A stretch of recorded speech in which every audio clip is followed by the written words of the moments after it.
नमस्कार, डेली 24 भारत देख रहे हैं आप। मैं हूं आपके साथ साहिल धुलिया। बुलेटिन की शुरुआत करेंगे। उत्तर प्रदेश की शो विंडो कहे जाने वाले ग्रेटर नोएडा में हाई राइज सोसाइटियों में आवारा कुत्तों को लेकर विवाद थमने का नाम नहीं ले रहा है। ताज़ा मामला बिसरख थाना क्षेत्र की गौर सिटी 2 स्थित 14th एवेन्यू सोसाइटी का है, जहां डॉग फीडिंग को लेकर दो पक्ष आमने सामने आ गए। देखते ही देखते कहासुनी ने मारपीट का रूप ले लिया और दोनों पक्षों के बीच जमकर हाथापाई हुई। आरोप है कि इस दौरान एक पक्ष की महिला की उंगली टूट गई। घटना की सूचना मिलते ही पुलिस मौके पर पहुंची और दोनों पक्षों को समझाकर मामला शांत कराया। घायल महिला की शिकायत के आधार पर पुलिस मामले की जांच में जुट गई है। गौरतलब है कि सुप्रीम कोर्ट और प्रशासन की ओर से डॉग फीडिंग को लेकर दिशा निर्देश जारी किए जा चुके हैं, लेकिन इसके बावजूद ग्रेटर नोएडा की हाई राइज सोसाइटियों में ऐसे विवाद लगातार सामने आ रहे हैं। फिलहाल पुलिस सीसीटीवी फुटेज और दोनों पक्षों के बयानों के आधार पर आगे की कार्रवाई कर रही है। काफ़ी ज़्यादा गंभीर बनी हुई हैं और इस परेशानी का फिलहाल अंत होता हुआ दिखाई नहीं पड़ रहा है। एक सोसाइटी का मामला सामने आया है, जहां पर बताया जा रहा है कि दो पक्षों के बीच डॉग फीडिंग को लेकर बवाल हो गया। डॉग फीडिंग को लेकर दोनों पक्ष आमने सामने आ गए और देखते ही देखते इस पूरे मामले ने एक विवाद का रूप धारण कर लिया।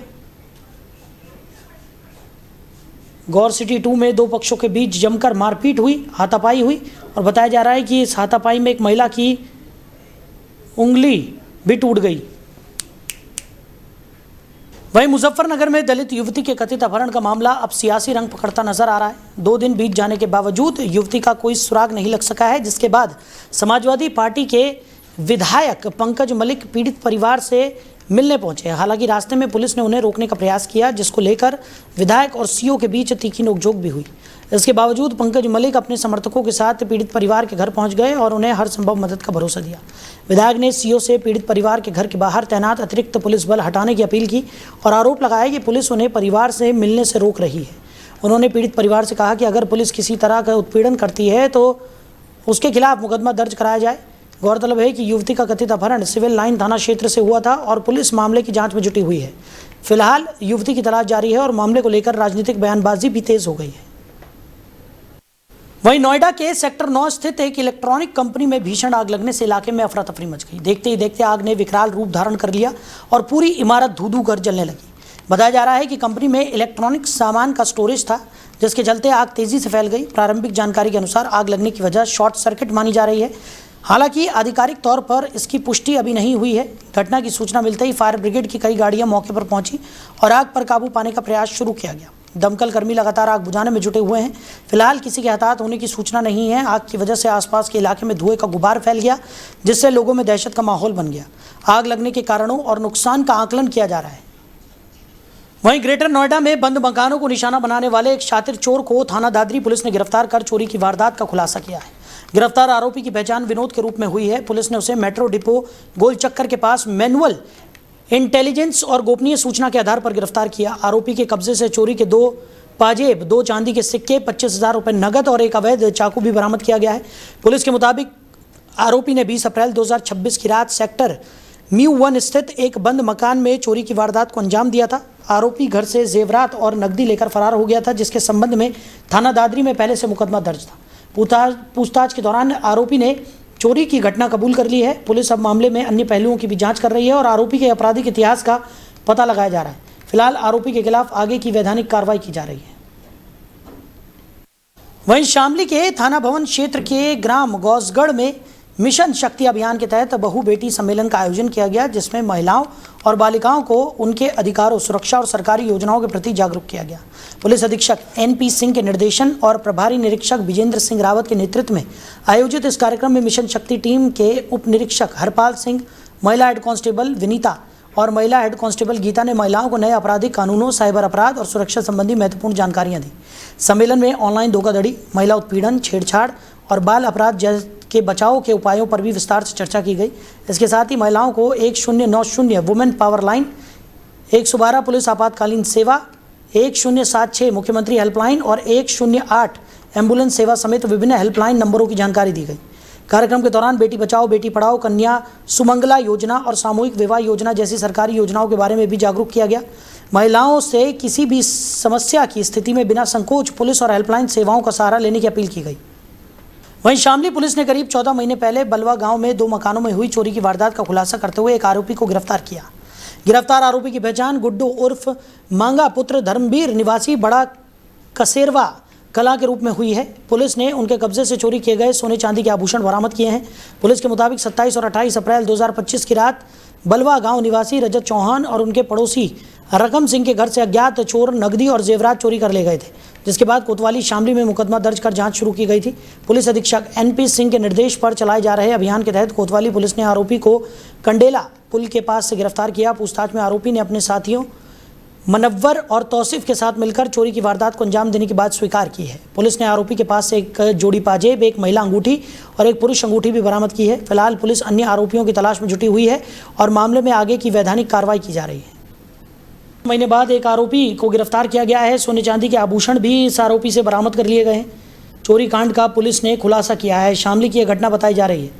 तो 14 महीने पहले आरोपी ने चोरी की घटना को अंजाम दिया था, जिसके बाद अब 14 महीने के बाद पुलिस इस पूरे मामले का खुलासा करने में कामयाब हो पाई है। वहीं शामली में भारतीय मजदूर संघ के वार्षिक जिला अधिवेशन का आयोजन उत्साह और गरिमामय माहौल में संपन्न हुआ। अधिवेशन में श्रमिकों के अधिकारों, उनके सामाजिक और आर्थिक उत्थान के साथ साथ संगठन के विस्तार को लेकर विस्तृत मंथन किया गया। कार्यक्रम में मौजूद वक्ताओं ने कहा कि राष्ट्र निर्माण में श्रमिकों की भूमिका बेहद महत्वपूर्ण है और उनके सम्मान तथा कल्याण के लिए संगठन लगातार कार्य कर रहा है। इस दौरान भारतीय मजदूर संघ के मूल मंत्र राष्ट्र प्रथम, श्रमिक सदैव को आत्मसात करने पर जोर दिया गया। अधिवेशन में विशेष रूप से असंगठित क्षेत्र के श्रमिकों तक संगठन की पहुंच बढ़ाने, उन्हें सरकारी योजनाओं का लाभ दिलाने और उनके अधिकारों के प्रति जागरूक करने पर चर्चा की गई।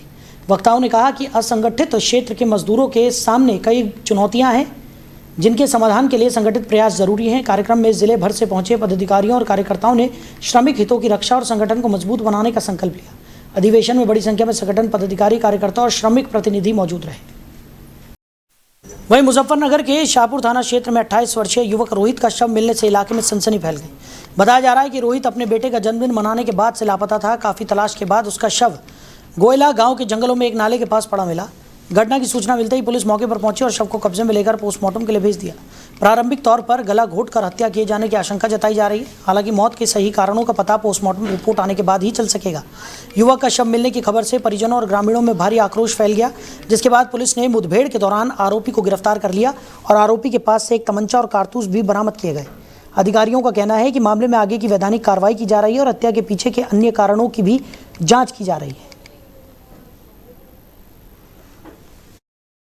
आपका नाम? मेहर सिंह। मेहर सिंह जी, आप कौन से गांव के? सजी। क्या मामला हुआ आपके बेटे? अजी जन्मदिन था लौंडे का, जन्मदिन था और सब काम करके केक कटवा कर बाहर को चला गया।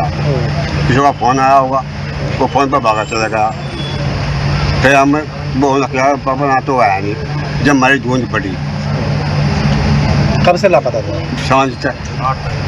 आज क्या हुआ? आज तो बस तो हटाया हमने। फिर वहाँ पुलिस वाले गए, पुलिस वाले नाश्ता था हमारा खाने में। क्या लग रहा है आपको? क्या गांव में कोई किसी से रंजिश है? ना किसी कोई साथ नहीं। क्या लग रहा है आखिरकार क्यों उसकी हत्या की गई है? हाँ जी, उसकी हत्या क्यों की गई है? वाला बताता उसका मर्डर क्यों किया गया है? मतलब क्या लग रहा है? नहीं पता जी हमें।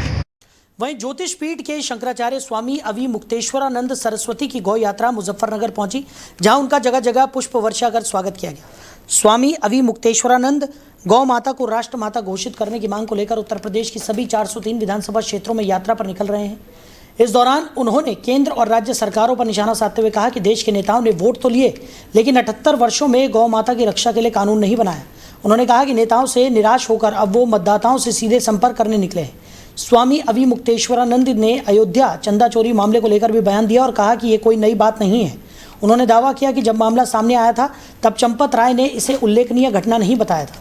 2027 के चुनाव को लेकर उन्होंने कहा कि जो गौ माता को माता कहने के लिए तैयार नहीं है, उसकी ज़रूरत भी नहीं है। उन्होंने मुख्यमंत्री योगी आदित्यनाथ और अन्य राजनीतिक दलों पर भी सवाल उठाए और कहा कि अगला चुनाव सड़क, बिजली और पानी के मुद्दों पर नहीं बल्कि गौ रक्षा के मुद्दे पर होगा। फिलहाल उनके इन बयानों को लेकर राजनीतिक हलकों में चर्चाएं तेज हो गई हैं। इस समय हम गविष्ठी यात्रा पर निकले हुए हैं। गौ माता के प्राण और उनकी प्रतिष्ठा की रक्षा हमारी इस यात्रा का उद्देश्य है।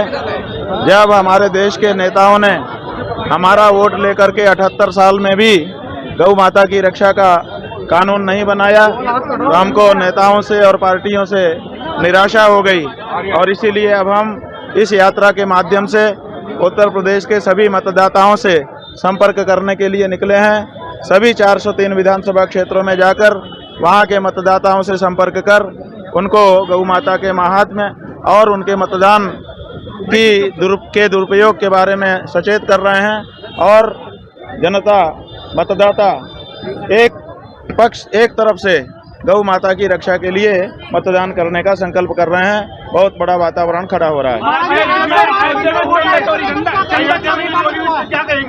अयोध्या में चोरी कोई नई बात नहीं है, ये तो जब से वहाँ शुरुआत हुई है तब से हो रही है।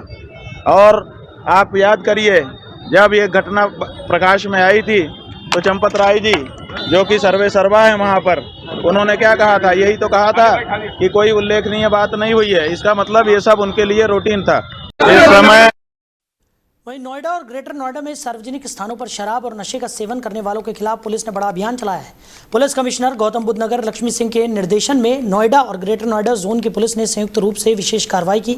अभियान के दौरान सार्वजनिक स्थानों पर शराब पीकर शांति व्यवस्था भंग करने और लोगों को असुविधा पहुंचाने वाले कुल 197 लोगों के खिलाफ भारतीय न्याय संहिता की धारा 292 के तहत कार्रवाई की गई। पुलिस अधिकारियों के मुताबिक सार्वजनिक स्थानों पर नशा करने वालों के खिलाफ आगे भी इसी तरह की सख्ती जारी रहेगी। पुलिस का कहना है कि लोक शांति और सार्वजनिक व्यवस्था बनाए रखना सर्वोच्च प्राथमिकता है और कानून का उल्लंघन करने वालों के खिलाफ कड़ी कार्रवाई की जाएगी। इसके साथ ही लोगों से भी सार्वजनिक स्थलों पर नियमों का पालन करने और जिम्मेदार नागरिक की भूमिका निभाने की अपील की गई। वहीं नोएडा की फेस 1 थाना पुलिस ने सरकारी विभाग में वाहन लगवाने के नाम पर ठगी करने वाले एक आरोपी को गिरफ्तार किया है। गिरफ्तार आरोपी की पहचान राजकुमार यादव के रूप में हुई है, जिसे झुंडपुरा बॉर्डर के पास से दबोचा गया। पुलिस के मुताबिक आरोपी ट्रांसपोर्टर व्हाट्सएप ग्रुप के माध्यम से लोगों को सरकारी कार्यालयों में गाड़ी लगवाने का झांसा देता था और इसी बहाने वाहनों को अपने कब्जे में लेकर उनका निजी इस्तेमाल करता था। आरोप है कि उसने एक पीड़ित की अर्टिगा कार को सरकारी विभाग में लगाने का झांसा देकर हड़प लिया था और बाद में उसे निजी बुकिंग में चला रहा था। पुलिस ने आरोपी के कब्जे से घटना में प्रयुक्त अर्टिगा कार, 2 मोबाइल फ़ोन और 2 सिम कार्ड भी बरामद किए हैं। जांच में सामने आया है कि इस्तेमाल किए गए सिम कार्ड सह आरोपी के आधार कार्ड से खरीदे गए थे। फेज 1 थाने में दर्ज मुकदमे के आधार पर कार्रवाई करते हुए पुलिस ने आरोपी को गिरफ्तार किया है। फिलहाल पुलिस मामले में अन्य आरोपियों की भूमिका की भी जाँच कर रही है। वहीं ग्रेटर नोएडा के धनकौर क्षेत्र में पारिवारिक विवाद के बाद 20 वर्षीय युवक के गंग नहर में कूदने से हड़कंप मच गया। मंडी श्यामनगर निवासी नीरज शनिवार देर रात से नाराज होकर घर से निकला था। प्रत्यक्षदर्शियों के मुताबिक उसने खेड़ी गंग नहर पुल से छलांग लगा दी। बताया जा रहा है कि युवक की मां ने उसे रोकने का प्रयास किया लेकिन वो नहीं रुका। स्थानीय लोगों ने भी उसे बचाने की कोशिश की लेकिन नहर में तेज बहाव के कारण सफलता नहीं मिल सकी। घटना की सूचना मिलते ही धनकौर पुलिस मौके पर पहुंची और रेस्क्यू अभियान शुरू किया। युवक की तलाश के लिए एनडीआरएफ की टीम और स्थानीय गोताखोरों को भी लगाया गया है। देर रात से लगातार नहर में सर्च ऑपरेशन चलाया जा रहा है लेकिन रविवार शाम तक युवक का कोई सुराग नहीं मिल पाया है। घटना के बाद परिजनों का रो रो कर बुरा हाल है, जबकि पूरे इलाके में चिंता का माहौल बना हुआ है। पुलिस और राहत दल लगातार युवक की तलाश में जुटे हुए हैं। वहीं बुलंदशहर के जहांगीराबाद थाना क्षेत्र में शराब पार्टी के दौरान हुए मामूली विवाद ने खूनी रूप ले लिया। कहासुनी के बाद एक युवक ने दूसरे युवक को गोली मार दी जिससे उसकी मौत हो गई। मृतक की पहचान मनीष सैनी के रूप में हुई है। घटना की सूचना मिलते ही एसपी ग्रामीण अंतरिक्ष जैन सहित भारी पुलिस बल मौके पर पहुंचा और घायल युवक को अस्पताल पहुंचाया गया, जहां डॉक्टरों ने उसे मृत घोषित कर दिया। पुलिस ने आरोपी की गिरफ्तारी के लिए 4 टीमें गठित की हैं। पुलिस जांच में सामने आया है कि रविवार देर रात कुछ युवक एक साथ बैठकर शराब पी रहे थे। इस दौरान मनीष सैनी और शिवम सैनी के बीच किसी बात को लेकर विवाद हो गया। आरोप है कि विवाद बढ़ने पर शिवम सैनी ने फायरिंग कर दी जिसमें मनीष सैनी गंभीर रूप से घायल हो गए। उन्हें तत्काल अस्पताल ले जाया गया लेकिन इलाज के दौरान उनकी मौत हो गई। पुलिस ने शव को पोस्टमार्टम के लिए भेज दिया। दिनांक 21 जून 2026 को थाना जहांगीराबाद को सूचना प्राप्त हुई थी कि एक युवक मनीष सैनी जो कि अहम ग्राम के रहने वाले हैं, इनको गोली लगी है। इस सूचना पर तत्काल थाना पुलिस मौके पर पहुंची थी। यहां पर युवक को गंभीर अवस्था में अस्पताल में भर्ती करवाया गया था, जहां पर उन्हें उपचार के दौरान मृत घोषित कर दिया गया। उनके शव को पोस्टमार्टम के लिए भिजवा दिया गया है। मौके पर आकर और परिवारजनों से पूछताछ के दौरान पाया गया है कि कुछ युवक यहां पर शराब पी रहे थे, जिस दौरान मृतक और एक अभियुक्त शिवम सैनी के बीच में किसी बात को लेकर कहासुनी हो गई थी। कहासुनी के दौरान शिवम सैनी द्वारा मृतक के ऊपर फायर किया गया है जिससे वो गंभीर रूप से घायल हो गया था। इसमें गिरफ्तारी के लिए स्वाट टीम के साथ साथ 3 अन्य टीमों का गठन किया गया है। वहीं बुलंदशहर के खुर्जानगर कोतवाली क्षेत्र में पुराने जीटी रोड स्थित जनित पब्लिक स्कूल के पास रखे ट्रांसफार्मर में अचानक से आग लगने से अफरा तफरी मच गई। देखते ही देखते आग ने विकराल रूप धारण कर लिया, जिससे आसपास के लोगों में दहशत फैल गई। घटना के समय स्कूल के आसपास मौजूद लोगों ने तत्काल इसकी सूचना दमकल विभाग को दी। सूचना मिलते ही फायर ब्रिगेड की टीम मौके पर पहुंची और कड़ी मशक्कत के बाद आग पर काबू पाया। आग लगने से क्षेत्र के सैकड़ों घरों की बिजली आपूर्ति प्रभावित हो गई। वहीं सुरक्षा के मद्देनजर पुलिस ने अलीगढ़ चुंगी की ओर जाने वाले मार्ग को अस्थायी रूप से बंद कर यातायात को वन वे कर दिया ताकि किसी प्रकार की अनहोनी न हो। फिलहाल आग लगने के कारणों का पता लगाया जा रहा है। राहत की बात यह रही कि इस घटना में किसी के हताहत होने की सूचना नहीं है। प्रशासन और विद्युत विभाग की टीमें बिजली आपूर्ति बहाल करने के प्रयास में जुटी हुई हैं। वहीं नोएडा में शेयर बाजार में निवेश के नाम पर साइबर ठगी का बड़ा मामला सामने आया है। सेक्टर 27 निवासी एक महिला से करीब 62 लाख रुपए की ठगी कर ली गई। पीड़िता के मुताबिक आरोपियों ने उन्हें एक व्हाट्सएप ग्रुप में जोड़कर आईपीओ में मोटा मुनाफा कमाने का झांसा दिया। खुद का निवेश विशेषज्ञ बताने वाले ठगों ने 3 मार्च से 28 मार्च के बीच अलग अलग बैंक खातों में 62 लाख रुपए जमा करा लिए। महिला को लगातार अधिक मुनाफे का लालच दिया जाता रहा। जब पीड़िता ने अपने पैसे निकालने की कोशिश की तो आरोपियों ने संपर्क करना बंद कर दिया। इतना ही नहीं, बाद में F&O ट्रेडिंग के नाम पर भी महिला से लाखों रुपए की अतिरिक्त ठगी की गई। खुद को ठगी का शिकार महसूस होने पर पीड़िता ने साइबर क्राइम थाने में शिकायत दर्ज कराई। पुलिस ने मामला दर्ज कर जांच शुरू कर दी और संबंधित बैंक खातों में गई रकम को फ्रीज करने की प्रक्रिया भी शुरू कर दी है। पुलिस लोगों से सोशल मीडिया और व्हाट्सएप ग्रुप के जरिए मिलने वाले निवेश प्रस्तावों से सावधान रहने की अपील कर रही है। वहीं ग्रेटर नोएडा में पेट्रोल पंप पर एक युवक के साथ मारपीट का वीडियो सोशल मीडिया पर तेजी से वायरल हो रहा है। मामला छपरौला चौकी क्षेत्र के पास स्थित एक पेट्रोल पंप का बताया जा रहा है, जहां एक युवक के साथ कथित तौर पर 4 से 5 कर्मचारियों ने जमकर मारपीट की। आरोप है कि कर्मचारियों ने युवक को दौड़ा कर पीटा, जबकि वो लगातार मदद की गुहार लगाता रहा। घटना के दौरान मौके पर अफरा तफरी का माहौल बन गया और वहां मौजूद लोगों में भी दहशत फैल गई। वायरल वीडियो में भी युवक के साथ मारपीट की तस्वीरें सामने आ रही हैं। हालांकि विवाद की वजह अभी स्पष्ट नहीं हो सकी है। घटना की जानकारी मिलने के बाद पुलिस मामले की जांच में जुट गई है। पुलिस अधिकारियों का कहना है कि वायरल वीडियो और अन्य साक्ष्यों के आधार पर पूरे मामले की जांच की जा रही है और जांच के बाद आवश्यक वैधानिक कार्रवाई की जाएगी। वहीं बुलंदशहर के खुर्जा स्थित बड़े मीट कारोबारी से जुड़े मामले में प्रशासन ने बड़ी कार्रवाई शुरू कर दी है। खुर्जा के मुड़खेड़ा रोड स्थित Al Hamad frozen food private limited company में डीएम के आदेश पर अधिकारियों की टीम जांच के लिए पहुंची। एसडीएम, सीओ, वेटनरी डॉक्टर और नगर पालिका की टीम फैक्ट्री में जांच कर रही है। दरअसल गौकशी के आरोप में अलीगढ़ पुलिस ने 2 दिन पहले कंपनी के 3 साझेदारों अनवर हुसैन, हाजी शाहबुद्दीन और फहीमुद्दीन को गिरफ्तार कर जेल भेजा था। पुलिस के मुताबिक 16 जनवरी 2026 को चंडोस थाना क्षेत्र में चेकिंग के दौरान एक पिकअप वाहन से करीब 200 किलो मांस बरामद किया गया था। इस मामले में बरेली निवासी अशफाक और इस्लाम के खिलाफ मुकदमा दर्ज किया गया था। जांच के दौरान मांस प्रतिबंधित पाया गया और पूछताछ में फैक्ट्री संचालकों के नाम सामने आए थे। इसी के बाद प्रशासन ने फैक्ट्री में व्यापक जांच शुरू की है। फिलहाल अधिकारियों की टीम फैक्ट्री के दस्तावेजों और अन्य पहलुओं की गहनता से जाँच कर रही है। Messrs Al Hamad frozen foods private limited, Mudakheda road, ग्राम पंचायत बरौली, परगना तहसील खुर्जा। इसमें समिति द्वारा जांच की गई। मूलतः यहाँ पर स्लॉटरिंग का कार्य होता है। समिति द्वारा जांच करने पर प्राथमिक दृष्टया पाया गया कि यहाँ पर मानकों का पूर्ण रूप से पालन नहीं किया जा रहा था। इसलिए प्रथम दृष्टया अनियमितता पाए जाने पर समिति द्वारा इसको सील करने का निर्णय लिया गया, जिसमें वर्तमान में नॉकिंग बॉक्स को सील किया जा रहा है, जिससे भविष्य में कोई भी स्लॉटरिंग कार्य नहीं किया जा सकेगा। इसके पश्चात अग्रिम एसओपी के अनुसार कार्रवाई करने एवं विधिक आदेशों के पश्चात में फिर भविष्य में नियमानुसार कार्रवाई की जाएगी। गाजियाबाद के कोतवाली थाना क्षेत्र स्थित नए बस अड्डे के पास उस समय अफरा तफरी मच गई जब उत्तराखंड परिवहन निगम की एक बस अनियंत्रित होकर डिवाइडर से टकराने के बाद पलट गई। हादसे के समय बस में 2 दर्जन से अधिक यात्री सवार थे। दुर्घटना में कई यात्रियों को चोटें आई है, जिन्हें उपचार के लिए नजदीकी अस्पताल में भर्ती कराया गया है। जानकारी के अनुसार बस ऋषिकेश से गाजियाबाद आ रही थी। नए बस अड्डे के समीप पहुंचते ही अचानक बस का संतुलन बिगड़ गया और वो डिवाइडर से टकरा कर पलट गई। हादसे के बाद मौके पर चीख पुकार मच गई और आसपास मौजूद लोगों ने तुरंत राहत एवं बचाव कार्य शुरू कर दिया। स्थानीय लोगों की मदद से बस में फंसे यात्रियों को बाहर निकाला गया। सूचना मिलते ही कोतवाली थाना पुलिस मौके पर पहुंची और घायलों को अस्पताल भिजवाया। फिलहाल पुलिस हादसे के कारणों की जांच में जुटी हुई है। शुरुआती तौर पर चालक का नियंत्रण खोना या तकनीकी खराबी दुर्घटना की वजह मानी जा रही है। हालांकि वास्तविक कारण जांच के बाद ही स्पष्ट हो सकेंगे। तो फिलहाल इस बुलेटिन में मेरे साथ इतना ही। आप बने रहिए। नमस्कार।